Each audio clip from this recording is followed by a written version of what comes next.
Aujourd'hui, le monde entier observe avec inquiétude les tensions croissantes entre Israël et l'Iran. Les missiles volent, les discours se durcissent et le spectre d'une guerre régionale se précise. Mais au-delà de la politique et de la stratégie militaire, une question se pose pour les croyants. Que dit la Bible sur tout cela?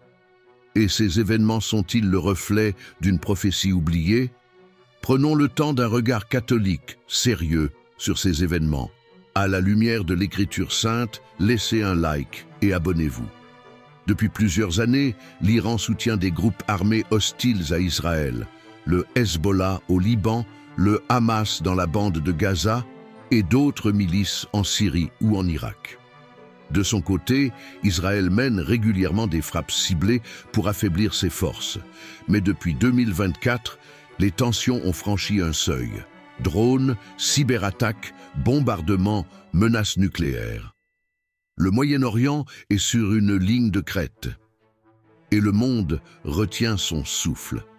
Dans la Bible, Israël n'est pas un pays comme les autres. C'est la terre promise à Abraham, à Isaac et à Jacob.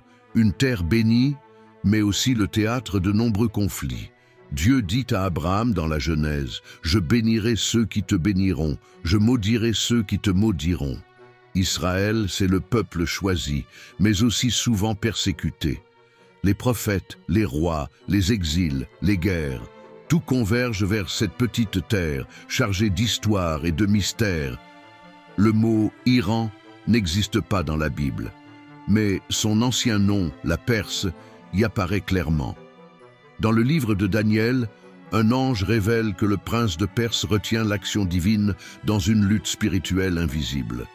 Et surtout, dans le livre d'Ézéchiel, chapitre 38, la Perse est citée comme l'un des pays qui attaquera Israël dans les derniers temps, sous la conduite mystérieuse de Gog, du pays de Magog. Est-ce une coïncidence ou un schéma spirituel récurrent qui se répète à travers les siècles? Dans cette prophétie, Ézéchiel voit une coalition de nations, dont la Perse, se lever contre Israël. Mais Dieu intervient puissamment. « J'interviendrai dans ma colère et dans ma fureur, et ils sauront que je suis le Seigneur. » Cette intervention divine rappelle que l'histoire n'échappe pas à Dieu, et que même au cœur du chaos, son dessein se réalise. Certains y voient une annonce lointaine des conflits modernes, pas une prédiction exacte, mais une grille de lecture spirituelle. L'Église nous invite à la prudence. Elle nous rappelle que personne ne peut dater la fin des temps. Le catéchisme de l'Église catholique, au paragraphe 675, parle d'un affrontement final entre le bien et le mal, entre le Christ et l'adversaire. Mais comme Jésus le dit, nul ne connaît ni le jour ni l'heure. Notre rôle n'est pas de spéculer, mais de rester vigilant dans la foi.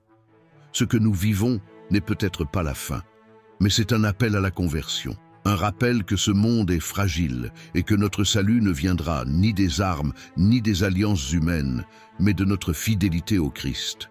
Prions pour la paix à Jérusalem, comme nous y invite le psaume 122, « Demandez la paix pour Jérusalem, que ceux qui t'aiment vivent en sécurité. » Israël et l'Iran sont au cœur d'un conflit qui dépasse la géopolitique.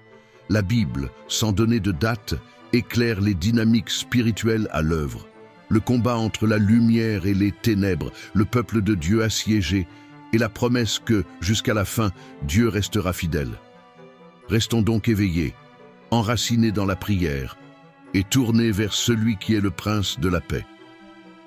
Abonnez-vous pour d'autres réflexions catholiques sur l'actualité.